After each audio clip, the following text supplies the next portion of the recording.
தம் கிருபை பெரிதல்லோ என் ஜீவனிலும் அதே இம்மட்டும் காத்ததுவே இன்னும் தேவை கிருபை தாருமே இன்னும் தேவை கிருபை தாருமே.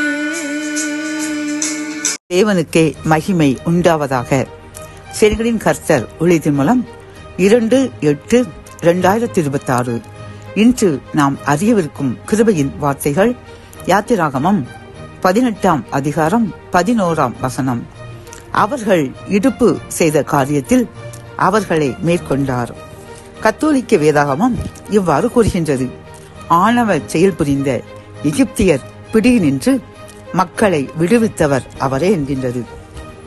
இந்த செய்தி கேட்டுக்கொண்டிருக்கின்ற என் அன்பு சகோதரனே சகோதரியே, கர்த்தர் இன்று நம்மை பார்த்து கூறுகின்றார். என் அன்பு என் மகளே, என் அன்பு மகளே, என் அன்பு மகனே, எகிப்தை போன்ற அடிமைப்படுத்துகின்ற அந்த காரியத்தை நீ அனுபவித்து வந்தாய். உன்னை பழிபாவங்கள் கூறி உன்னை துன்புறுத்தி தினமும் கண்ணீர் வடிக்க செய்த அந்த எகிப்தை போன்ற அந்த துன்பத்தை வருவித்த அந்த மகளிடமிருந்து அந்த மனிதரிடமிருந்து உனக்கு நான் விடுதலை தந்துவிட்டேன்.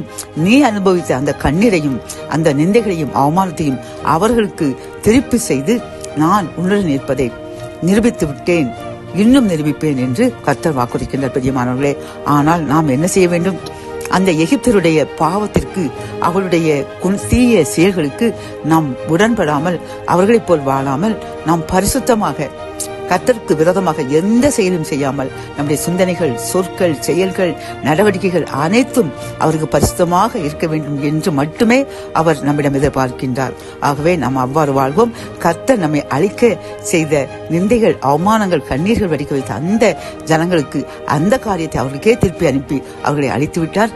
நம்மையும் நம் சந்தைகளையும் ஆசீர்வதித்து தலையை நிமிரச் செய்துள்ளார். இன்னும் ஆசீர்வதித்து பல்வேறு நினையாத ஆசீர்வாதங்களையும் தந்து உயர்த்துவேன் என்று வாக்கு கொடுக்கின்றார். ஆகவே அவருக்கு பிரியமாய் நடப்போம். இன்னும் அளவற்ற ஆசீர்வாதங்களை பெற்று இறைவனுக்கு சாட்சியாய் வாழ்வோம். ஜெபம். என் அன்பு தகப்பனே, இந்த கிருபையின் வார்த்தைகள் மூலமாக அப்பா, எங்களுடைய எதிரிகள் எங்களை அழிக்க நினைத்த, எங்களை கண்ணீர் வடித்து வெட்கப்படுத்த நினைத்த அந்த காரியத்தை அவர்களுக்கே திருப்பி அனுப்பி அவர்களை அழித்து விட்டேன்.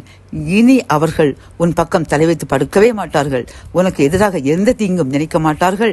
நான் முன்னோடு இருப்பதை அவர்கள் புரிந்து கொண்டார்கள் என்று கூறின கிருபையின் வார்த்தைக்காக நன்றியப்பா.